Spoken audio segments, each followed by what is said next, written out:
then I met a horse that turned me inside out.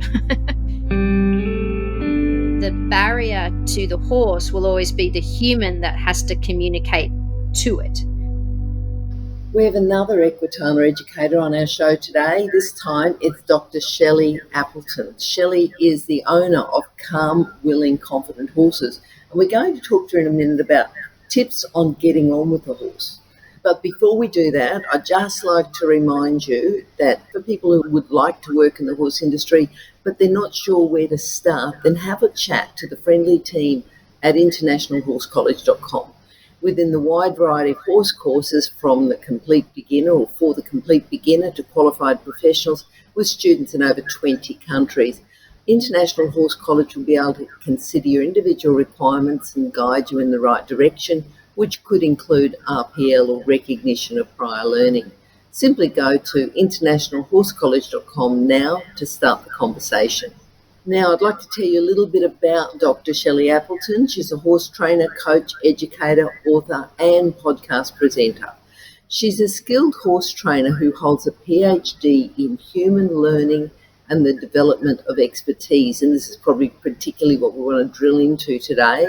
And she applies these insights to help people understand and develop their mastery in horsemanship or horse mastership. Shelley, are you there? I am. Welcome to Horse Chats. Yeah, thank you, Glenys. Thank you so much for having me on. Shelley, just to get to know you a little bit better, but do you have a favourite quote or something you say to yourself all the time, something you say to others, something that just instills in you your direction and where you're going? Yeah, I do actually. Yeah, my favourite quote actually comes from Maya Angelou.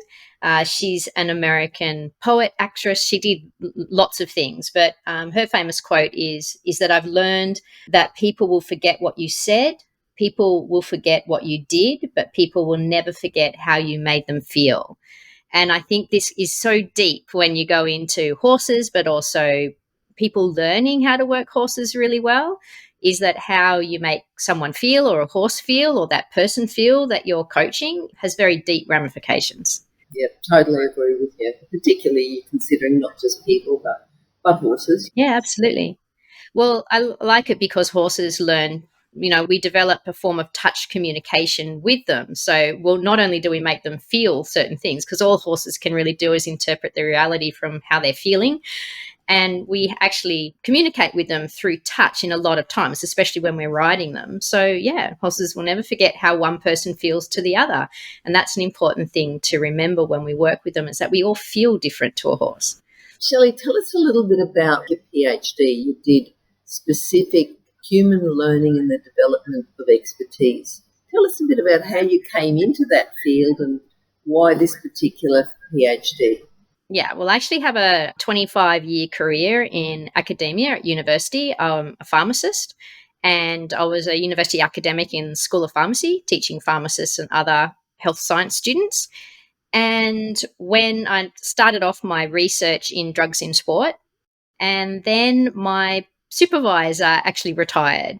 So it kind of left me in a little bit of a quandary, and I'd won a number of teaching awards. So at the time, the university and the government as well was putting a lot of emphasis and funding into increasing the kind of education and teaching and learning expertise within departments and staff. So because I had performed so well at teaching, they kind of steered me in that direction. So I was sponsored by my university to actually complete my master's in education and then to actually do a PhD looking at the development of expertise, because we were building health professionals, so looking in medical education.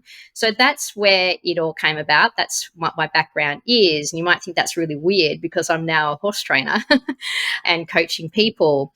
Well, it came about because training horses was just kind of like it was something that was very personal to me, my own kind of personal journey. And I just was someone that used to was the equivalent of someone that tinkered with cars in the garage on the weekend, but I would just unpick horses. I did it for fun. I was very focused initially on being very good as a competitor in dressage. And then it just went from just being very curious because I had this background in learning, and then suddenly the worlds of my horse world and my research world kind of collided. And so I got very fascinated by it. And then one day I helped a friend, and then it snowballed out of control. So at one stage I was working full time. I was doing my PhD in part time. I was working full time, studying part time, and then I also had a part time business where I trained horses, I coached people, and I gave clinics around Australia. And I think there was one year I had one day off. And yeah, so that's what happened. It's like my side hustle, which was my horse training business, just got bigger and bigger and bigger. And I thought, well, you know what? I'm going to give it a crack. So I completely transitioned over and I haven't looked back. You did it the ideal way then, didn't you? You know, like that side hustle, you know, that bit of a Yeah. straddling between your side hustle and your side hustle. Yeah. Yeah. So it just made, I was very, very lucky to do that because I was able to ascertain I could make a living out of it before I kind of switched over. Plus also very, very lucky that I've still got that in my background. So I've got this flexible ability to have a career. But this is my purpose. My horse work is the most important to me. I don't know if that's luck, you know, having a part time that then develops into full time. Is it luck or is it really planning? Yeah, I think I remember I read this blog once and it was a really, really cool blog that I wrote. And it said, in your life, you most likely will have a job, right? If you're lucky, you'll have a career. And if you're absolutely blessed, you'll find your devotion. And it's like, well, I was super lucky that I was able to have a career that I did really enjoy. I did really enjoy my time in academia. However, I found the thing that I was most devoted by, the thing that actually gives me a sense of meaning and purpose. And what I feel, if I had to summarize that for you, Glenys, I'd say what I feel like I do is I hand back people's joy into their horse ownership, because a lot of times people can get a little bit stuck with a horse. And they, not only that, when they get stuck, there's a whole lot of ramifications to that. They can feel guilty and shame and stress. And not only that, it just becomes so unenjoyable. And I love being able to hand that back to them and hand back their hobby, because we might have jobs and careers and even devotions, but you need a hobby. It's your hobby that kind of balances you. And horses, for many people, is their hobby. It's what they do as, what's meant to be fun in their life. So I love giving that back to people. Now, today you're going to talk to us about 10 tips that people get on with their horse. Everyone wants to get on with their horse, but Yeah. these 10 tips are going to, if they're not getting on with their horse or they feel like they've lost a bit of the trust and a bit of connection, this is going to help them. And if they are, then that should deepen this connection. Yeah, absolutely. And that's what it's all about, because we've got to remember, we've got to form a partnership with a horse, and how good that partnership will be will depend on the relationship, the quality of the relationship that kind of sits underneath that, and people's ability to be able to make sure that you're developing the partnership of who does what and who does, who does what role within you and the horse, and then the quality of this relationship towards, between both of you. So yeah, I've got 10 tips. Would you like me to go through them? Absolutely. What's the first one? The first one is when you're establishing a partnership, which the partnership has to come first, because it's from your partnership that the relationship quality will be established. There has to be kind of a point. There has to be something that starts as the focus that a relationship comes by. So to actually establish that partnership is that you must try to find a nice, safe environment with good facilities. That's a really important thing to have. So I like, having a good space to ride. And of course, you can do it in a paddock and things like that. But geez, it's really an advantage if you've got like an arena with a good surface, or a round yard, and other facilities like that can really help maximize. I do work with people all the time, and those people that are a little bit stuck, they've only got a paddock on a hill, that kind of course you can do it. But I tell you what, by having really good facilities or access to facilities, that really does give you a real shot in the arm. So that's a benefit. My next one is very important, which is the horse's soundness, and if they're lame. And, we don't understand that a horse can be lame or unsound, but they don't have to limp. You can't always tell. If lameness, just say, is the horse has sore feet, so all 4 feet are sore, they won't limp. Most people won't see it. Or if their lameness is up high on their back, or at a higher joint, or in the neck, they might not necessarily limp. People are good at seeing a horse that's limp or stepping short or moving a bit awkward, but people are not so good at picking soundness issues that are more insidious because you can't see them. And I'll tell you this now, Glenys, I have never met a difficult or tricky horse that hasn't ended up having a soundness issue. Even those horses that I've turned around that were quite tricky, it's kind of like a difficult thing to find out down the track. They actually did have something that was motivating them to struggle and be reluctant to take on board. And it all makes sense when you see it, and then you realize you've made that horse suck it up. So I'm very good at picking that these days. And how I picked it up just very quickly is that I got very proficient at training horses, and I came across a horse that was tricky. And that horse, that mare, took me down a rabbit hole when I was thinking, okay, that method doesn't work. And I started getting into things and looking at it. And I'm really appreciative of that because I got to do a lot of exploring with her. But it ended up being some hock injections and some penazan completely changed her. So it wasn't that the approach I was using was wrong. It's just that the beautiful horse was uncomfortable doing what I asked her to do. So she was uncomfortable. So, when I was working her, it was uncomfortable. So she was emotional. Yep. And she got anxious. And that is a big problem that people have. They try to form a relationship with a horse that is actually physically struggling to do what they're asking them to do. And the horse is being emotional or anxious or difficult or reluctant, having these behavioral problems. But it's because there's a problem. Yeah. Now, you talk about the Pareto principle. Yeah, the Pareto principle. Yeah, I'll talk about this at Equitana. It's also known as the 20-80 rule, which means that with any skill, with any job, just say, or expertise, 20% of the skills you've developed or learnt for that job, you use 80% of the time. So my philosophy is, and what I've, through exploration and discovery, that if I teach people and get them very proficient with 22 things, that's all it is, 22 things, 23 skills that start in the round yard and some groundwork and then some particular riding skills of putting a foundation on a horse, basically the skills that you use to start a horse from the ground up. If I teach people those skills, I set them up for life. So it sets them up. If you understand the horses, how to put a foundation on a horse and those skills, you can put any horse on a horse float. So you never get in a problem there. Make sure that they're able to control their speed, if, not too fast, not too slow.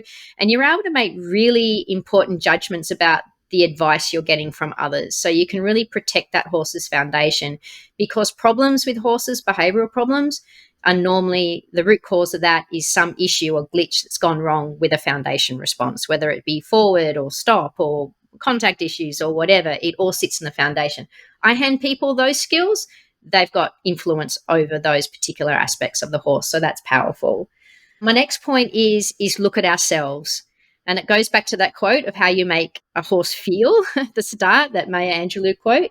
Is look for yourself. The fitter you are and the greater your core strength, the better load you are to carry.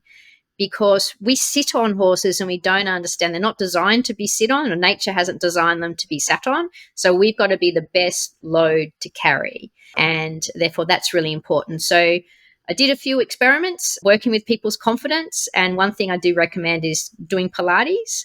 And it's really interesting as you track people's Pilates progress and how they feel they're developing in that with their perception of their confidence improving, and it actually lines up.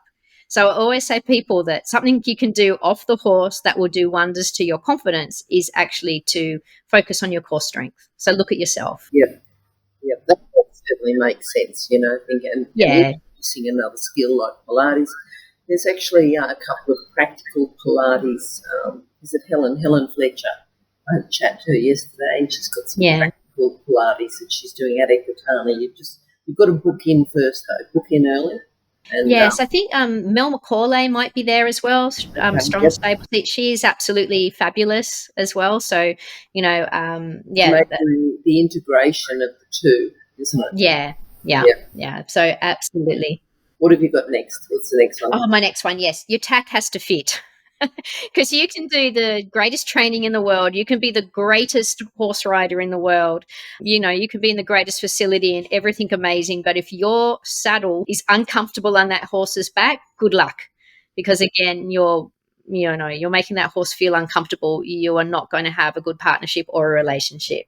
So tack that fits is very important. And that, of course, goes to your bit and everything like that. Number 7 is work your horse regularly. This is very important. It's important for the horse's training to have that consistency of encounter with you that helps develop this way of being with you, but also for the horse's fitness and their own core strength and things like that. A horse standing in the paddock, we might look at that and think, well, the horse doesn't care whether we don't ride it. The only thing is, a horse just in a small paddock that's not moving as nature intended, that's like a sedentary lifestyle for us. And what you see they lose their muscles, they lose their glutes, they lose their quads, and they lose their core strength. And those are so important for carrying us comfortably in the saddle. So working the horse regularly is important for their fitness and their core strength and their over musculature. And they're all things that if that declines, then again, you become uncomfortable. It becomes uncomfortable to do what you want it to do. And then your partnership and your relationship goes down the tube. Yeah. My next thing is, and I call it this, I say you've got to imprint your signature on a horse. Now, what I mean by that is people don't realize, and I know that for, the first 20 years of my life, I had no idea that the way that you communicate with a horse, you actually establish and teach them. And they're actually responding to feelings that you convey to them. So if you're leading them, they're feeling the halter. If you're sitting on the back, they're feeling the bit, or you in the saddle, or your legs at their side, and they're learning to interpret that. But the thing is that we don't appreciate is that we all feel different to a horse. We're all different weights, heights. We all touch slightly differently. Now, some horses are good at being able to adapt to and work out the differences between how people feel and not be so worried about it. But a lot of horses are actually horses that are really need that specific. It's like it's different. And that's why you'll get that horse that can be ridden by one person and the horse goes fabulously. And another rider can get on that's just as good as rider, but the horse will be anxious. And the reason being is those riders feel slightly different. And that difference in feeling, between the two horses, between the horses, the horse with the two riders, it's been triggered by that slight differences. And that difference creates a little bit of concern for them.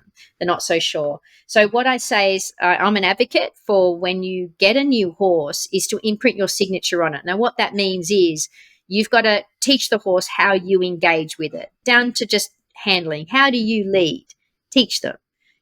How do you put them on a horse float, or how do you get them up to the mounting block? And be conscious that you actually have to teach them your way.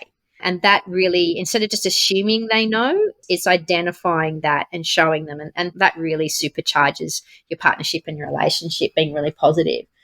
My next advice is to touch as many horses as you can. It's an advice I give people, because the more horses you touch, like just say with me, the more horses I worked with, the more and easily I was able to adapt to each horse and to identify slight differences, or to identify if they didn't understand something or whatever. So I always say, touch as many horses as you can, because then the differences between how horses feel are less confronting for you, but also makes you better to adapt to that horse to be able to communicate with them.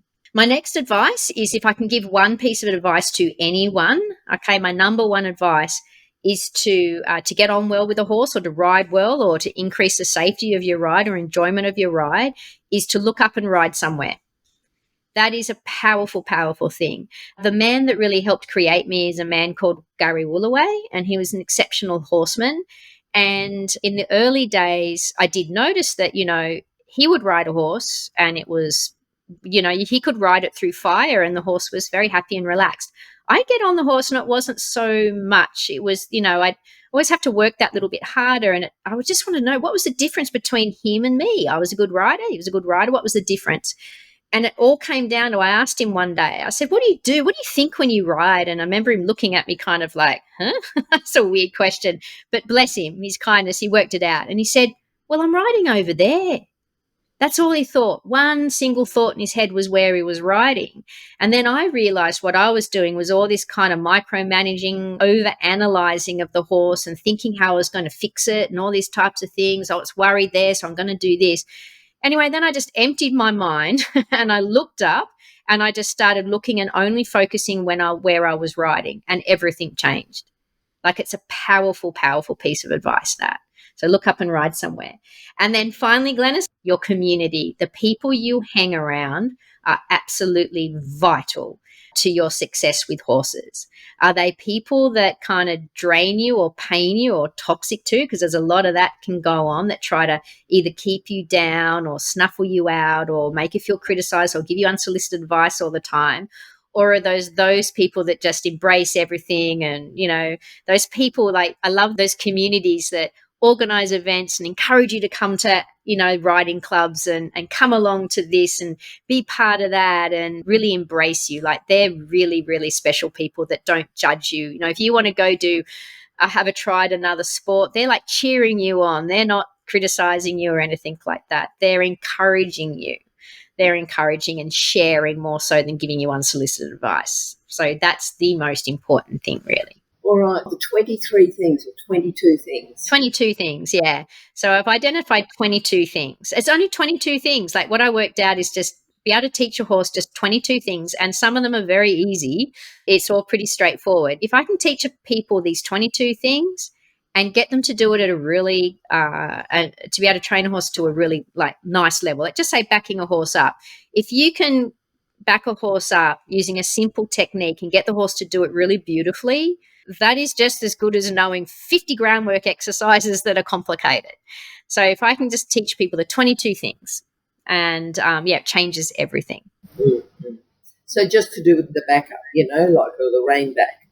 Are you teaching the rein back, or are you teaching people that once your horse understands this, then that's one of the 22 things? Yeah, so it's a combination. It involves, how do you teach it? And then how do you know it's doing it well? So it's being able to look at yourself, okay, and then how the horse is performing it.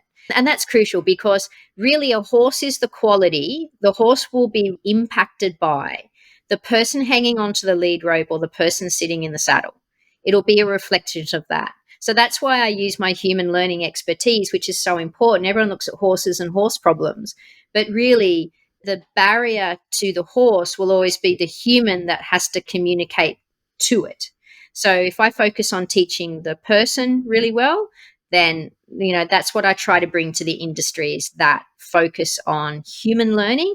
Because, you might be a really good horse trainer or instructor or whatever like that, but it doesn't mean to say that you're really understanding the human that is sitting in the saddle or on the end of the lead rope.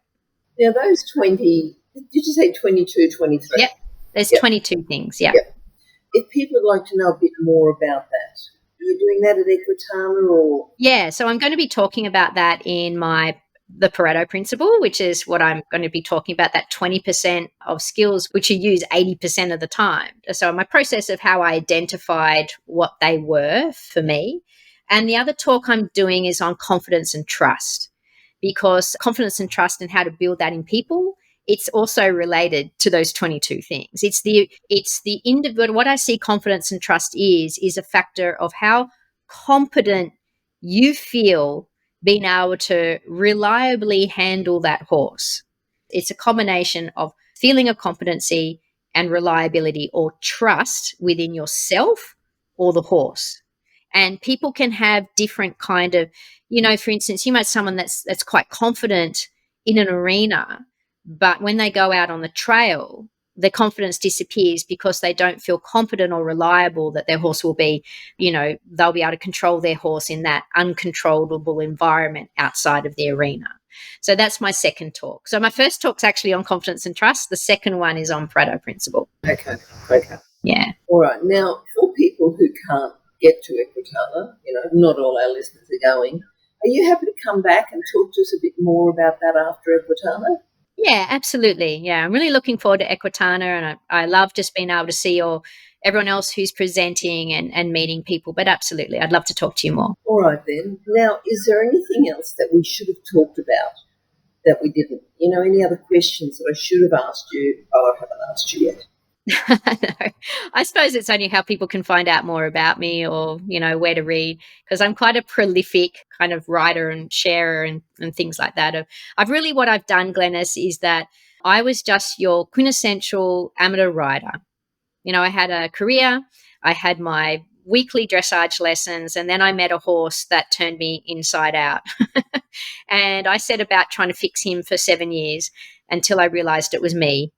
And then as I learnt, I just shared it. And then I found this kind of this swamping of my siloed world of what I knew about and the horse and how it learnt and went. And so what I've done, I've shared a lot about, you know, about what that was, because I know I have a lot of empathy for people because they're just like me. I've been there. I know what it's like to not know things and to know that you've got to learn things in layers. And those details, of course, our regular listeners know is that they'll go to horsechats.com and it's got a really good search on it. And what they'll do is they'll search for Shelley or search for Appleton and they'll find our chat.